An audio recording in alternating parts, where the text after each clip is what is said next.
So please join me in a warm welcome for Michael Bergdahl.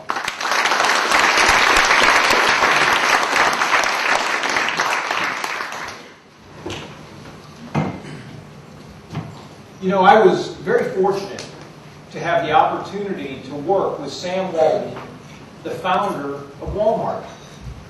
And you know, isn't it amazing what Sam Walton accomplished in his lifetime? He not only became the world's richest man, but his company has now become the world's largest company. And much of the Walmart story that I talk about in my books is about Sam Walton. Because the fact is, if you want to understand the success secrets of Walmart, you have to understand Sam Walton. Because the success of Walmart in the past, in the present, and in the future can all be tied to Sam Walton. And if you go to the websites for Walmart around the world, you'll see the quotes from Sam Walton, who is an iconic figure within the Walmart culture, not unlike Colonel Sanders at Kentucky Fried Chicken. And they use Sam Walton's teachings as a focal point within the company to this day. In my second book, The 10 Rules of Sam Walton, the foreword for my book was written by Sam Walton's son, Rob Walton.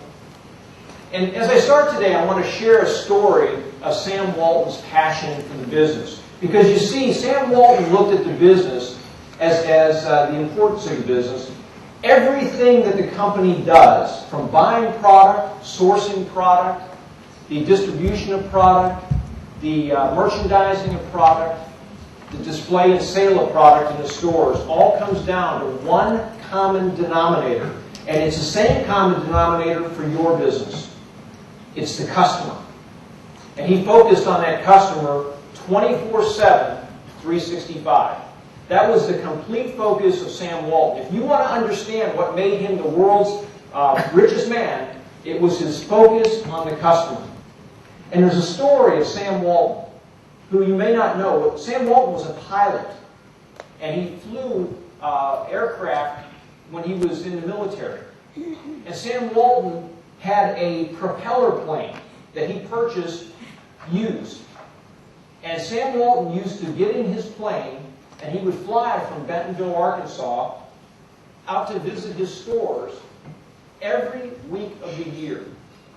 Every week of the year, he would go out to visit stores. So he'd jump in his little plane, and he would take off with no particular flight plan. He didn't know where he was going. And he would head out of Bentonville, Arkansas, to go to the east coast of the United States. And interesting, what he would do, he would fly over cities where he knew he had a Walmart store. And he would fly over the Walmart store and look at the parking lot to see how many cars were in the parking lot at the Walmart. And then what he would do is he would fly over to the Kmart store. And he would fly over the Kmart parking lot. And if Sam Walton didn't like what he saw, if he saw too many cars in the Kmart parking lot, he would come down out of the sky and land at the local airport and go and visit that store and visit his store manager to find out what was wrong. And there is a story of Sam Walton, the world's richest man, doing just that in Alabama, on the east coast of the United States. And what he did is he arrived at the store, and the poor manager didn't know he was coming. And the store manager got a call to come up to the service desk. And guess who was standing there? It was Sam Walton. And Sam Walton said to the manager, "Would you please pay this man $20 who gave me a ride to the store?" And the man said, "Why?" You know, the manager was all confused. He didn't know, why am I giving this guy $20? So it turns out that Sam Walton landed at the airport and didn't bring his wallet and had no money, no credit cards, nothing. And he was found out on the road in front of the airport hitchhiking a ride to to the local store by putting his thumb out, and this man had stopped to pick him up. The world's richest man, he was a bit eccentric, and he stopped in there to talk to his store manager about customer service. Today I'm going to talk about Walmart and Sam Walton, and I'm going to use my acronym POCKETS. And what I figured out when I was writing this book, and I have to tell you, I had no intention of writing books. I wasn't like an embedded reporter intending to write books about Walmart and taking notes, secretly as I worked there. After I left Walmart, when Sam Walton died, I worked in 2 business turnarounds. And in those 2 business turnarounds, I used the knowledge I had gained from Sam Walton. And both of these turnarounds were wildly successful. In one of the turnarounds, I worked for a retailer called American Eagle Outfitters, a specialty apparel retailer in the United States. And when I joined the company, it was in the ditch. It was unsuccessful. It almost failed. And over 9 years that I was there, we went public, and the stock split 4 times while I was there. And I was using the principles I had learned from Sam Walton. And in my talk today, I'm going to give you some ideas that you can use for your business, that you can take from the learnings of Walmart and Sam Walton to help your business to be more successful. And that's the beauty of Walmart. Because I've worked for PepsiCo and Frito-Lay, I know the best practices of one of the greatest companies in the world, PepsiCo. But in the turnarounds, I found myself using the teachings of Sam Walton, which I'll share with you today in my POCKETS business strategy. And I want to thank Oracle for sponsoring my talk today, and Schneider for the opportunity to speak today. And both of those companies are also great partners of Walmart. And if you have questions of me, please hold those questions. And as Thomas said, I'd be happy to talk to you this evening to answer any questions that you might have. I have to tell you how I met Sam Walton. How many of you have been to Bentonville, Arkansas? Many people raising their hands. How many of you are ready to move to Bentonville, Arkansas? We have a couple of hands back here. How many of you work for retailers, retail companies? How many of you are working for logistics companies? How many of you work for manufacturers? How many of you work for somebody else? I think what you're going to find is the teachings that are in my books and what I'll talk about today are applicable to retailers, non-retailers, manufacturers, and suppliers. And let's face it, why not learn the best practices of the world's largest company?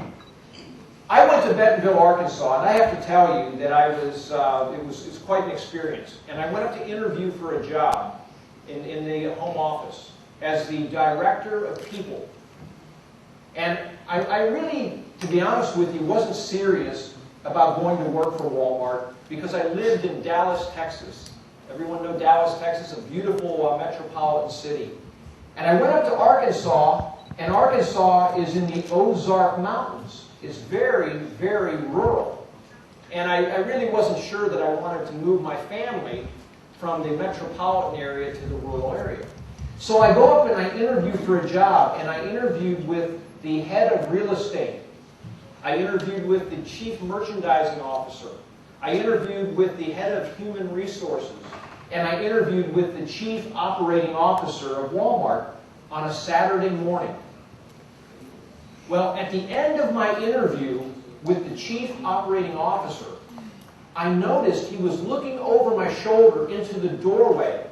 So naturally, I looked back to see what he was looking at. And there's an old man standing in the doorway wearing work clothes, like coveralls, like someone would wear when they were going to fix their car. And for just a moment, I thought it was a janitor coming in to pick up the trash on Saturday morning. And as it turns out, it was Sam Walton. And Sam Walton walked into the interview, and the chief operating officer introduced me. and he introduced me as Michael Bergdahl. And Sam Walton looked at me with a very strange and funny look on his face, and he said to me, he called me Bird Dog. And bird dog in the U.S. is a hunting dog. And he had mispronounced my name, Bird Dog. And the interesting thing behind that is the fact that, that Sam Walton was a prolific bird hunter. He loved to go out bird hunting, and he owned a pack of hunting dogs. And if you look at this map of the United States, you see where the X is. That's the location of Walmart. And if you had asked the Schneider executives where would be a great place to locate an American company that's as centralized as you can bet, they would say Green Bay. No, they would say Bentonville, Arkansas. It's almost in the geographic center of the United States. Doesn't it look like a great strategic logistical plan for putting your headquarters in the middle of the country? Nothing could be further from the truth. The fact is, Sam Walton located his headquarters in northwest Arkansas because it allowed him to purchase a bird hunting license in 4 different states. He could go to Oklahoma, he could go to Missouri, he could go to Kansas, and he could go to Arkansas to go bird hunting, which allowed him to go out and go bird hunting all year round, which was his great passion after working in retailing. And so that's the story of Sam Walton and Walmart. So the fact is, when he referred to me as Bird Dog, I was instantaneously one of the best friends of the most successful merchants in the history of the world, Sam Walton. I'll start with a question today. Do you know what company was recognized as the most admired company in America in 2003 and 2004 by Fortune magazine? A clue is this company was also recognized as the most admired company by Fortune magazine China. That company would be Walmart. And to understand the significance of that, in 2004, just 3 years ago, the company was the most admired in America. And have any of you read reports, negative reports about Walmart in the news? Has anybody read or heard negative reports? I'm going to tell you why that happened and when it started. And this is the other side of the story that you don't hear about in the news media. And you can take it for what it is, but it's true. In 2004, in late 2004 and early 2005, 2 of the biggest labor unions in the United States, the United Food and Commercial Workers and the Service Employees International Union, started websites. And one of the websites is called Wake Up Walmart, and the other is called WalmartWatch.com. And both of these websites are a bit clandestine. They mask the reality that they're supported by the labor unions. And what they do is they identify every single problem that Walmart has in any store in the world, and then they turn a small problem into a big problem. And they make sure that it's publicized in the news media around the world. And every one of your companies has some problems. Every one of your companies has issues that could be publicized in the news media, but they don't. But if Walmart did the same thing, it gets publicized. And that's the story behind it. And what I'll talk to you about today, and what I talk about on US TV, on the international news shows, I get into debates about Walmart all the time. And I have to tell you that Walmart has some of the best people practices of any company that you'll ever find. In fact, it was recognized in China as being the #1 employer in retail in China recently. So you know that to be true here in China. So I'm here also to dispel some rumors and myths about the company today. In 1962, Sam Walton started Walmart in Rogers, Arkansas. And do you know what retailer also started in 1962? Target, Kmart, Woolworths, in the United States. And the difference in strategy between those four companies is that Walmart started its company in rural America, in small towns. Those others started their businesses, their discount businesses, in the metropolitan areas, in the urban areas. And so what Sam Walton did is he challenged the traditional thinking about business in retailing all the way back in 1962. And do you know that when he started the business in 1962, that he was unable to get loans from banks? They refused to lend him money because they felt that his rural retailing discount strategy was destined to fail. Do you know that when he went to get products from suppliers, suppliers refused to supply him with products because they thought that he wouldn't be able to pay for those products and he'd go out of business. And even the customers in Northwest Arkansas must have thought he was downright crazy to build the big store in a small town of only 2,000 people. He built a very, very large store. But little did they know that a Walmart store draws customers in the rural areas in America from a 50-mile radius. So the customers were coming in off the farms. And his goal for Walmart was to raise the standard of living for the rural community, for the farmer, to the same level as the standard of living that people experienced in the urban areas. And that's the success of Walmart. And the reality is, when Sam Walton started Walmart, he had a singularity of focus. And if there's anything you can learn from his example, is in the early days, no one said, Sam Walton, you're going to be wildly successful. Everyone told him he would fail. And you know, each and every one of us, each and every one of you in this room, have good ideas that could work. And you have to have the courage of conviction to stand behind your good ideas and make them successful. Because that's exactly what Sam Walton did with his singularity of focus. What Sam Walton thought about most of the time was Walmart. He would think about Walmart every day. On Sundays, he'd sit out on his porch with a clipboard thinking of new ways to sell products, new ideas to merchandise products, new ideas to offer lower prices. And it was his singularity of focus that made Walmart so successful, along with his attitude that he was willing to outthink, outwork, and out-execute his competition. Walmart, the company, is only in 14 countries internationally. Some of the competitors, and I know we have representatives of Metro here today. Is there anybody from Tesco? Anybody from Carrefour? Walmart is in 14 countries. Many of those other companies I mentioned are in as many as 30 countries. So if you want to understand the future of Walmart, take a look at Tesco and take a look at Carrefour and Metro and see where they are today, and that's probably the future of Walmart and where Walmart will be tomorrow. Walmart has taken a much slower approach to its international business.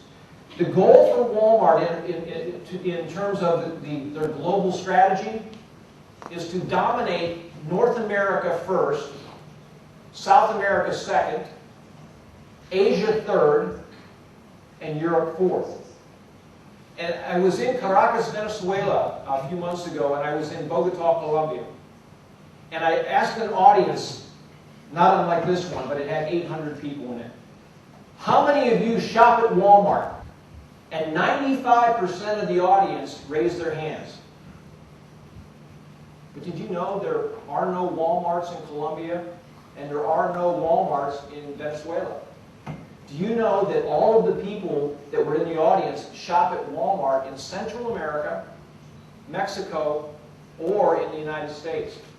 And they were all begging me to help them get Walmart to Colombia and to Venezuela. And what is interesting about that is this.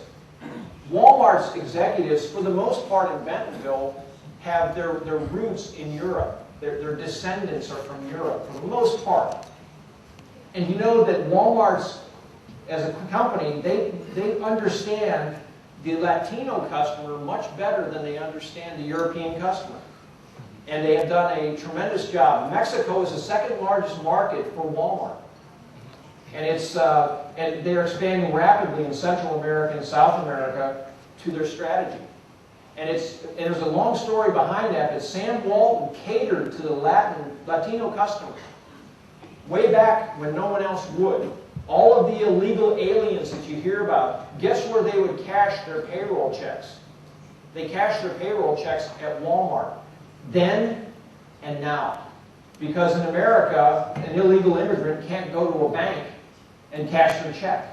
And do you know where that Latino customer wire transferred money back to the country they came from? At Walmart. Sam Walton set up wire transfer to allow them to wire transfer funds back to their families. And do you know what they did with the rest of the cash that they had left after cashing their check? They spent their money at Walmart. So before Walmart even enters the Central American countries and in South America, the customers already love Walmart before they ever get there. And so this is the story of Walmart. The growth internationally has been slow, but it's been planned.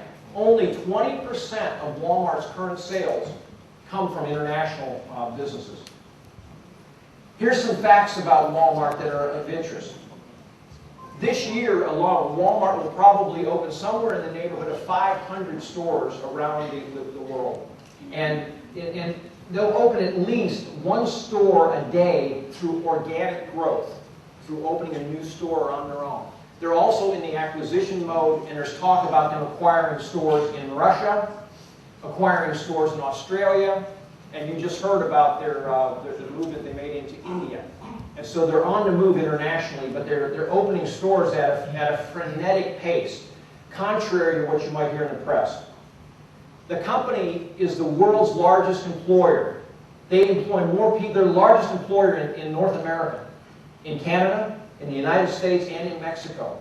They employ 1.9 million people around the world. And so the key to the Walmart strategy, in my estimation, is the people component. They have 6,700 stores around the world. 4,000 of those are in the United States. They source for their private label programs from 44 countries, but they have manufacturers representing as many as 70 countries supplying products for Walmart. And they manufacture at least 800 plants they monopolize 800 plants just for Walmart production for private label product, and as many as 6,000 plants in China with all the manufacturers thrown in. So is China important to Walmart? Absolutely. If Walmart was a country, they'd be the 5th largest trading partner of China. That, to put it into perspective, that's how large Walmart is. The company has 120 massive distribution centers. As mentioned earlier, they have a fleet of 7,000 trucks, so they control their own destiny. They have about 176 million customers crossing their thresholds every week of the year. And you know what's interesting? If you stand out in front of a Walmart store, almost all the customers walk out carrying a bag. They make a purchase. They're active buyers. The customer in China is different than the customer in the U.S. Okay, the customer in the U.S. goes to the Walmart store and they make a major purchase periodically. In China, I understand that the customer comes in and makes smaller purchases more often, and it's a different purchasing mentality. The strategies of Walmart USA, the company well knows, they can't lay over the world. What works in the U.S. doesn't necessarily work in Germany, where they failed. Doesn't necessarily work in South Korea, where they failed. So what they've done is they've learned from their mistakes. Today, I don't want to give you the impression that Walmart is a perfect company, because it's not. And I don't want to give you the impression that Sam Walton was a perfect leader, because he wasn't either. But they do many things right. If you become the world's largest company, you must be doing something right. And they do a lot of things right. Annual sales of the company are $350 billion, and if current growth trends continue, Walmart will be a $500 billion company by 2010. And by 2020, if current growth trends continue, Walmart could be the first $1 trillion U.S. company in the world. And if that happens, they will be taking in 1 of 7 retail dollars on the planet Earth. This is the kind of size and scope that Walmart has the potential to become. And they're looking at other businesses. They're looking at going into banking, convenience stores, bookstores, standalone, apparel stores. The growth of Walmart will come through organic growth, but through acquisition. It will come through new types of stores. It will come through partnerships. But there is no one-size-fits-all strategy, up to and including your customer. Walmart has taken on a strategy of customer segmentation, so that you'll see that a store that is in one city in China may not have the same products as another city strategically. And the same in the U.S. They've identified 6 target customers, and they're going to provide products in a segmented fashion to those customers across America in order to create more sales, which is the key to Walmart, is to continue to grow the business. The funny thing about Walmart and Sam Walton that you need to understand is the goal that Sam Walton had for Walmart was never to be the biggest company in the world. He just wanted the company to be the best. And you know, if you go out to approach your business every day to do the best job that you can do and to make your company the best that it can be, the rest will take care of itself. And that Sam Walton was he was a common man who achieved the extraordinary. And if he was standing here, he would tell you that he was just a regular kind of, just a normal individual who had learned how to serve a customer, and he hadn't changed for his whole life. To the day he died, he lived in a small house, and he drove an old pickup truck. And his values never changed. He didn't go out and buy a Greek island, and he wasn't interested in owning a yacht. And so he was a value-driven individual, and he was a true example of a leader, which is why I wrote these books. For purposes of your understanding, my first book is The Strategies That Made Walmart the World's Largest Company. My second book, The 10 Rules, are the tactics that made Sam Walton the world's richest man. And so if you want to understand the difference between the 2 books. And I actually wrote the second book, The 10 Rules of Sam Walton, to help Walmart to better focus its own employees, to go back to Sam Walton's teachings. Because in recent years, they had moved away from some of their low-price strategies, and they moved away from some of their people practices that had made them successful, with a heavy focus on logistics and distribution. And what had happened over the years, I'm often asked, what has happened to Walmart with respect to the competitive advantage in logistics and distribution? Are they slipping? Are they moving backwards? And I answer that question this way.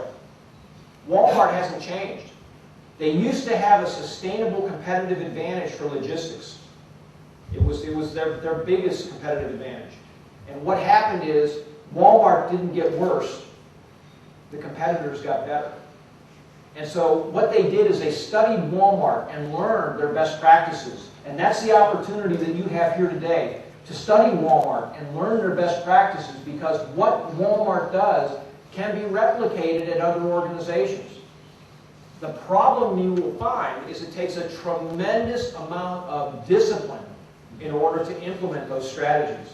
And many company leaders and many employees are not willing to make the sacrifices necessary in order to be successful in the same way that Walmart does.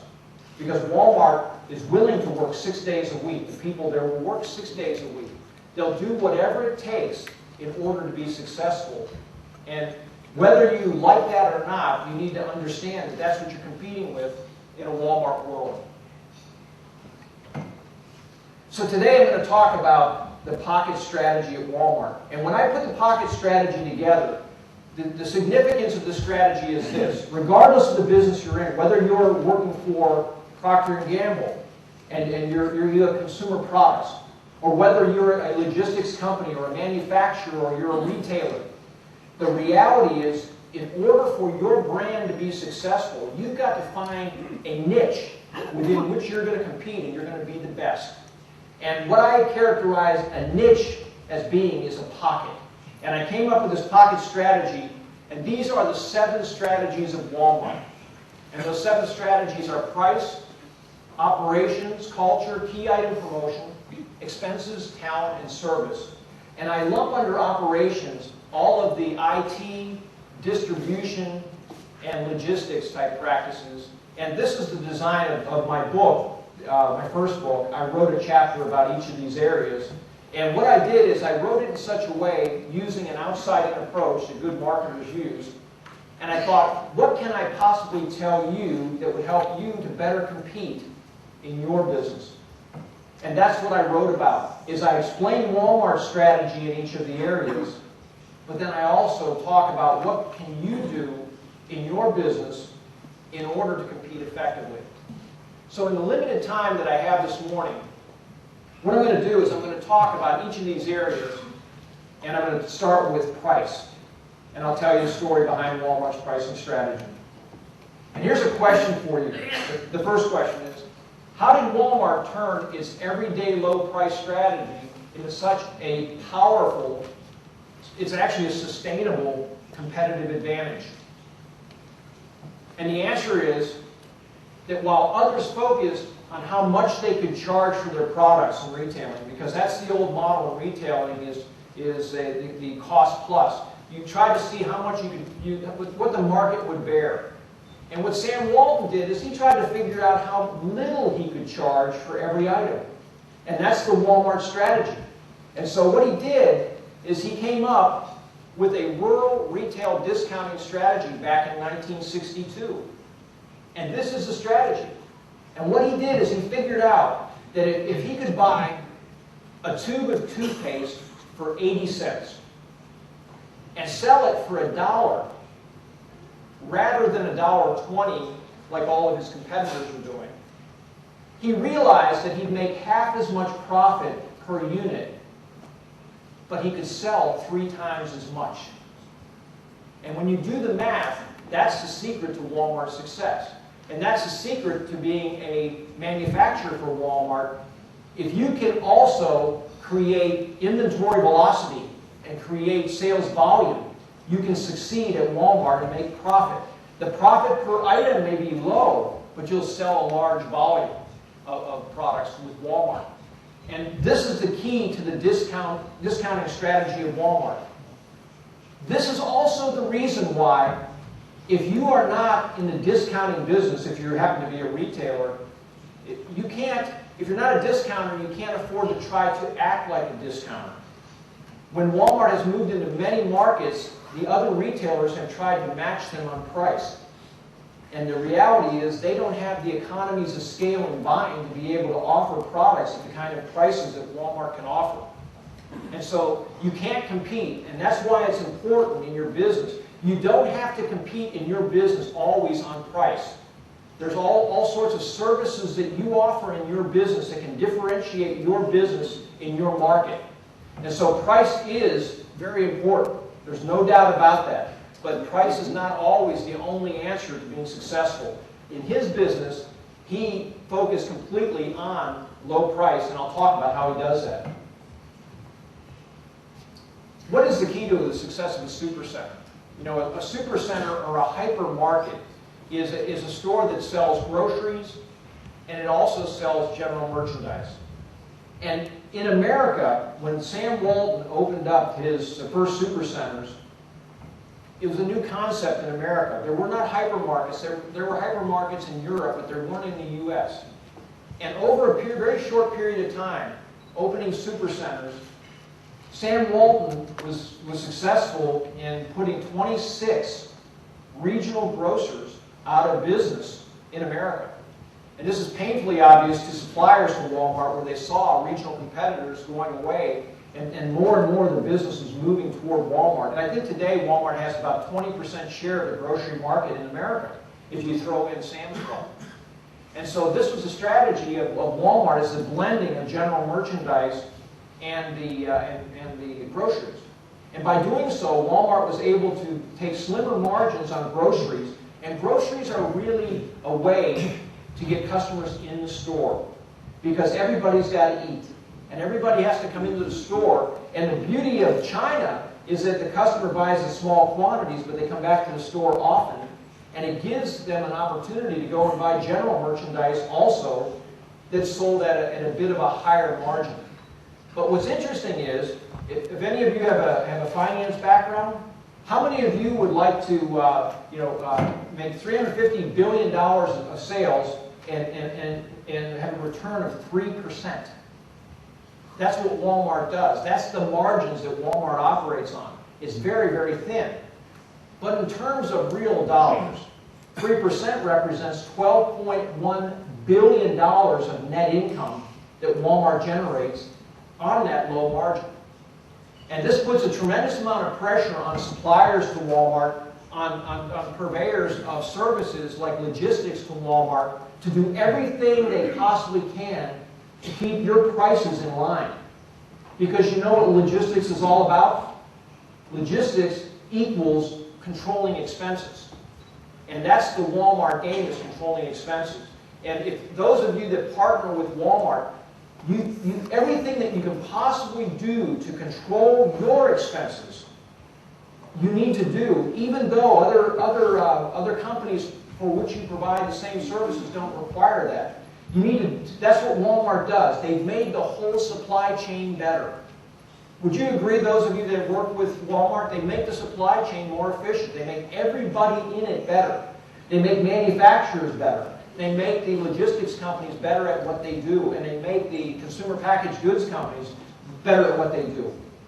But what's interesting is, you know where Walmart learned many of their lessons about logistics and distribution and consumer products? Well, logistics and distribution, they learn from companies like Schneider. They partner with companies like Schneider to tap the brains of the brain trust of experts in logistics. And they share best practices and learn best practices that help both companies become better in competition. They go to companies like Procter & Gamble and they share information. And they have true partnerships. And the complete focus of the business is lowering expenses so that Walmart can offer products at the lowest possible prices and take a 3% net income profit. I tell people all the time in audiences, I speak all over the world. This year I've been to Moscow, I've been to South America 3 times, I've been to Australia. I tell audiences all the time that you have to differentiate your products, provide great service to your customers, and don't try to compete with the likes of Walmart on price. And this is a challenge that the Metros and Tesco's and Carrefours live every day. But you know what? The reality is, if those retailers are battling one another, it puts the vice and the squeeze on all of the manufacturers and logistics companies downstream to control expenses. And it's a passion that Walmart has. And really, after customer service, expense control is the #2 standard at Walmart to be successful. What can you learn from the Walmart way? Well, economies of scale in buying. Many, many small retailers buy products at Walmart to sell in their own stores for resale. Knowing that Walmart's strategy in India is to become a wholesaler of products initially to the small retailers. Because in India, unlike America, in America there are 4 retailers for every 1,000 people. In India, there's 50 retailers for every 1,000 people. Very small mom and pop retailers. And Walmart is going to become the first supply chain for those small companies and provide products to help them to compete on the street, on the high street in India. The idea of everyday low prices translates everywhere in the world. You know, the fact is that China couldn't be more important in that equation. It couldn't be more important. This is the focal point for retail manufacturing, for logistics in the world. And I think what you're going to find is that there's going to become more and more pressure on this everyday low prices as these companies battle for supremacy in China. You know, will it be Carrefour that'll be the #1 discounter? Will it be Walmart? Will it be Tesco? It's going to be interesting to see, but it's everyday low prices. Does everybody here like to buy merchandise at low prices? Is that a good thing to get products at low prices? It's a great thing, and it works everywhere. Offshore manufacturing, all of the manufacturing leaving America that went to Asia, that went to China, is part of the low price strategy of Walmart. And every time Walmart gets the opportunity to lower its costs, they lower their prices. And this is one of the ways they did it, through offshoring of manufacturing. The constant focus on controlling expenses. I can't even tell you how fanatical Walmart people are about controlling expenses, and you should be too. As leaders of your organizations, if you're not talking about cost control every day, who's going to talk about it? And you need to sweat the small stuff. And in Walmart's case, really the key to their whole strategy is a supercenter and a blending of these two strategies of groceries and general merchandise. And that's what makes Walmart so successful. You know, what's the driving force behind Walmart really is it has been priced. And it continues to be priced. And they're focused more today than ever before on sharpening their price points. 40% of Walmart's merchandise today is private label product that offers higher margin possibilities. And that's a big number. In America, private label product is not as well accepted as it is in Europe, as it is in some other areas of the world. In fact, there's a belief that Walmart is far exceeding what the normal expectation is for private label product, and it's working. They have 4 private label brands, and they're continuing to expand private label as those brands continue to get stronger and stronger. And so, and again, I don't have time to really talk about it, but it puts more and more pressure on the other consumer packaged goods companies and the big brands to deliver on price. Operations. What makes Walmart store operations so unique? Well, the reality is, this is an interesting slide. Walmart is a logistics, distribution, transportation, and technology-driven company that also has retail stores. That's how important logistics is to Walmart. And people see that and they go, wow, that's an amazing statement to make. Because the reality is that it's all about controlling expenses. It's all about getting products to the shelves as inexpensively as they can, because that's what drives the strategy. The products in a Walmart store are actually a commodity. They've taken every product that you can think of and turned it, it's the commoditization of the branded world. They want to take every branded product and turn it into a mere commodity. It has no intrinsic value to Walmart. And so their entire business is driven by the supply chain. In their distribution centers, they cross-stock merchandise. They don't have warehouses. Okay, Walmart doesn't have big warehouses where they sit merchandise. When Procter & Gamble sends product to Walmart, it comes in one side of the distribution center and goes out the other side within 24 hours. And the goal that Walmart has, I've just always found this fascinating, is they would like to see those products sell. A product like Tide at Procter & Gamble, they want it to fly off the shelves in 72 hours from the time they take possession of it on the first scan in the distribution center. They want all of the inventory to turn in 60 days. And it's a distribution-driven strategy, so they don't have warehouses. I don't know if you knew this or not, but Walmart has the largest private technological systems of any company in the world. They're second only to the Pentagon in Washington, D.C. with respect to technology. So it is an incredible technologically driven company, and they have their own fleet of trucks. I think you're going to see the importance in America, for those of you that ship to America, the importance of Long Beach with respect to logistics is going to change. And I think the strike of 2002 changed the way American companies looked at Long Beach as a port of entry for product. And I truly believe that Houston is going to ramp up as being the new Long Beach in the years to come. And if you go to Panama, as I did recently, and you see the work that they're doing on expanding the canal and increasing the capacity of ships that can go through the new canals, and the goal is for those ships to bypass Long Beach and come into Houston. And we could go off into that and talk about the fact that Texas is a right-to-work state where they have a tremendous amount of emphasis on non-union labor and lower cost of labor and less likelihood of striking and everything else.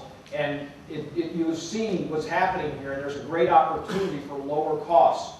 And so for those of you that haven't looked into it, it's well worth looking into Houston as the new Long Beach.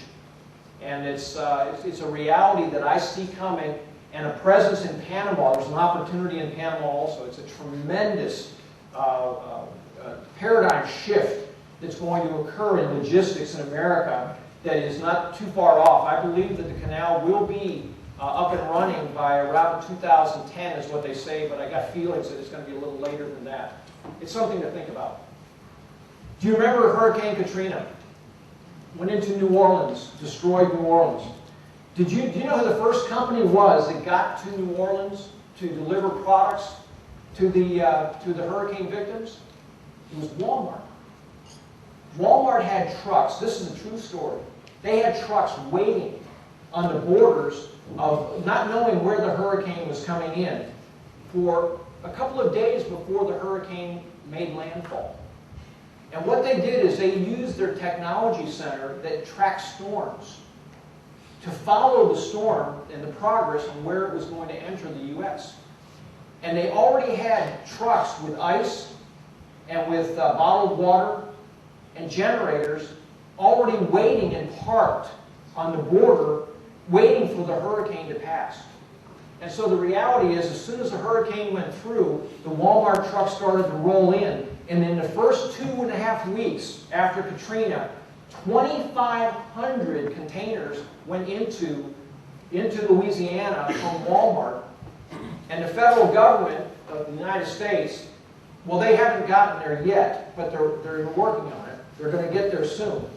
But the U.S. federal government studied Walmart's logistical practices following Katrina to find out how they did it. And business schools in China, business schools in India, business schools around the world study Walmart's logistical practices because they're world-renowned for logistics. And this is one of the reasons why. They know ahead of storms, they're moving product before an event occurs. And that's how they do it. They benchmark their best practices. How does Walmart become the logistical company that it is? The way that they do it is the way that you can do it. They study their competitors. They study competitors like PepsiCo, which is Frito-Lay, Procter & Gamble, Disney, FedEx, Schneider. They sit down with representatives from these companies and they talk about best practices and solving mutual problems. And I used to go to these meetings in Bentonville, Arkansas.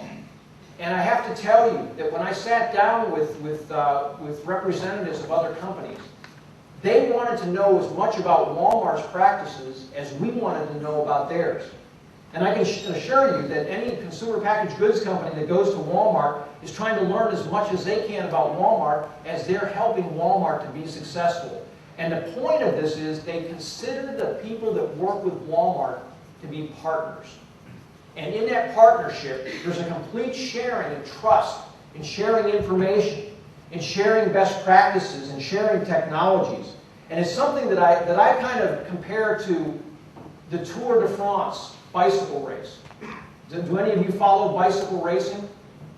Do you know in a bicycle race, on one of the long, over-the-road rides they make that might be 100 kilometers, a group of riders will break away from the pack. Have you ever seen that? They call it a breakaway. And a group of 5 or 6 or 7 riders will work together by sharing the leadership position, allowing the breakaway team to move faster than the rest of the pack and separate themselves from the rest of the pack. And it's my belief that in benchmarking best practices, this is one of the strategies that these great companies use to create distance between themselves and the rest of the competition. What does that mean to everybody else? It means that you should be working with your customers, working with your suppliers, and sharing best practices, because everyone along that supply chain is only as good as the weakest link. You've heard that before? Helping one another to learn best practices. And many companies, and in America it's very true, people don't want to share information. They don't want to share information even with their own employees. But Walmart shares information with its own employees, and they share information with all of their suppliers. And so if Procter & Gamble wants to look at how Tide detergent is selling in an individual store, they can go to the computer system and see those real-time sales data today. And it's in that partnership that makes the company more efficient. And both companies become better in the process. Here's some lessons on operations I'll share with you. Invest in technology is the best investment that you can make. Sam Walton invested in technology back in the days when nobody else did. And you know what happened? The retailing community laughed at Sam Walton when he put investment into technology. And I still remember when Kmart was attacked in Denver, Colorado by Walmart's first openings. And Walmart went into Denver and had superior technology. And Walmart would continuously change prices on Kmart, and they did it in an automated fashion, POS.